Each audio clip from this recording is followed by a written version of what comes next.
il faut tenir compte de ça, nous ne travaillons pas tout seuls. Vous voyez, à cet égard, l'un des éléments déterminants les plus importants, c'est la visite que Joseph Castro a faite ici, dans cette clinique, il y a bientôt un mois, la veille de prendre l'avion pour Rio de Janeiro, à la suite des élections qui ont mis le nouveau président au pouvoir au Brésil. C'est un ami de Joseph Castro. Il lui a demandé, le nouveau président, de démissionner de la FAO pour se consacrer tout entier aux problèmes brésiliens. Et Joseph Castro a accepté. Et ce matin, à midi, je téléphonais avec sa secrétaire à l'ambassade du Brésil. Elle viendra me voir demain après-midi et nous allons lui envoyer une bobine d'enregistrement pour une demi-heure qui partira par avion demain soir. Nous aurons sa réponse dans 2 jours ou dans 3 jours, n'est-ce pas, à la suite de la visite qu'il m'avait faite. Pourquoi m'avait-il fait cette visite? Pour me dire que le nouveau président l'avait chargé de demander si j'étais prêt, en tant qu'adversaire et au nom de ce que ça représente, de l'Emmaüs et de l'Iran, si j'étais disposé, comme invité du gouvernement nouveau du Brésil, de ce nouveau président, si j'étais prêt à aller comme invité du gouvernement pour 2 ou 3 semaines à Rio pour examiner les problèmes de la détresse du sous-prolétariat brésilien, n'est-ce pas, et des différents autres pays sud-américains, comme le fait en venant vers l'Ouest en Colombie, n'est-ce pas, pour examiner comment pourraient être employées des méthodes analogues. Méthodes dont le premier caractère, je m'empresse de le dire, je leur ai bien expliqué, est d'être extra-gouvernemental et inofficiel, puisque l'essentiel de notre méthode, c'est d'être le prophète, c'est-à-dire le type qui engueule le prince, jusqu'à faire couper la tête, ce que j'appelle l'accident normal du travail dans la profession prophétique. C'est l'accident du travail normal. Jeanne d'Arc, Gandhi, Foucault, n'est-ce pas, c'est le type qui fait bien son boulot parfait, Saint-Jean-Baptiste, normalement il se fait tendre, n'est-ce pas? Ensuite il se fait lapider, et après quoi, tout le monde se réconcilie, une fois qu'il est devenu inoffensif, croissant, parce qu'il est mort, on se réconcilie dans les plans anonymes avec les gars qu'on l'a mis sur la gueule. Et tout le monde vient pour le vin de mort, et tout le monde est d'accord. Bon, c'est d'ailleurs de courte durée, car on s'aperçoit qu'après l'avoir tué, il est souvent plus dangereux que quand il était vivant, le vrai prophète. Mais bon, la nature même de notre méthode, c'est d'être la puce, donc de ne pas être ministre, puisqu'il s'agit de mordre le ministre, en étant la puce. Comprenez? Et il s'agit qu'il n'y ait pas de confusion. Mais je peux parfaitement accepter d'être l'invité du ministre pour lui dire que je viens apporter ensemencer le Brésil de puces et maïs, n'est-ce pas, bien volontiers.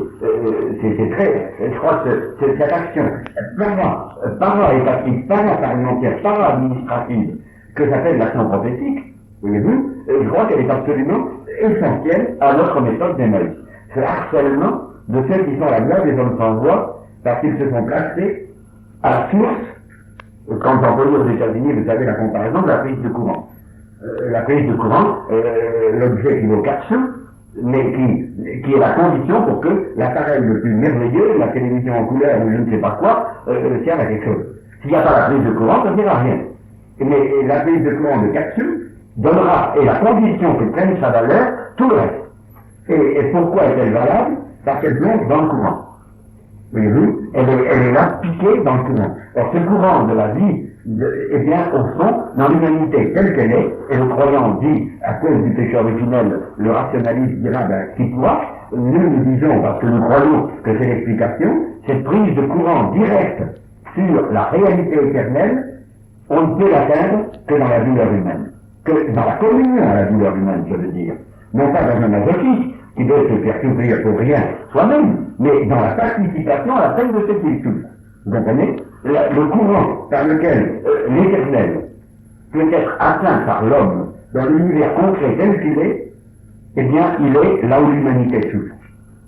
C'est dans l'humanité souffrante, bafouée, profanée, crucifiée, piétinée, c'est là où l'humanité est bafouée, que quand des volontaires vont prophétiquement se mettre au milieu d'elle, ils deviennent la prise de courant qui va permettre de faire circuler le courant. Et qui va remettre en marche toute la mécanique jusqu'au sommet des États et des Nations Unies et de tout ce qu'on veut. Et le monde se meurt non pas tellement de s'il a des fonctionnaires corrompus, de s'il manque de techniciens, ou de s'il manque de gens intelligents. Edgar Faure est très intelligent, il est très intelligent, et il est catastrophiquement intelligent, n'est-ce pas, comme beaucoup d'autres. Pourquoi? Parce que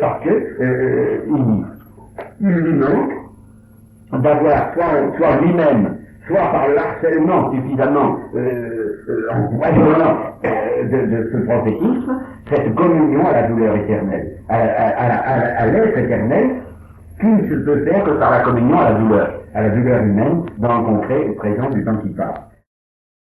En présence d'un problème comme la famine, qui monte à une vitesse fantastiquement accélérée à travers l'univers, si on compte que c'est un organisme officiel, comme la FAO, qui prendra à temps, et avec l'ampleur voulue, d'elle-même, les décisions nécessaires pour éviter le pire, eh bien, on est en pleine loufoquerie. C'est impossible que ça soit la FAO. Il faut la FAO, car il faut une administration internationale pour faire ces choses. Mais ça ne sera utile que s'il y a un Emmaüs pour la famille. C'est-à-dire qu'il y a un certain nombre d'emmerdeurs qui, vivant dedans, là où on crève de faim, deviendront la voix des hommes sans voix et harcèleront tous les cartesiens du monde qui sont gouvernants au pouvoir parlementaire ou aux fonctionnaires ou aux Nations Unies en leur disant il y a le choix à la maison. Et en le disant dans l'opinion publique, afin que ça prenne la puissance colossale d'explosion qui déterminera les gouvernants. Car en fait, notre technique d'Emmaüs consiste à mouvoir les gouvernants en faisant éclater notre pétard dans l'opinion publique. Comprenez? Souvent, on prend cette comparaison. Si on met une bombe sur le toit d'une maison, ça fait beaucoup de bruit, beaucoup de fumée, mais la maison reste debout.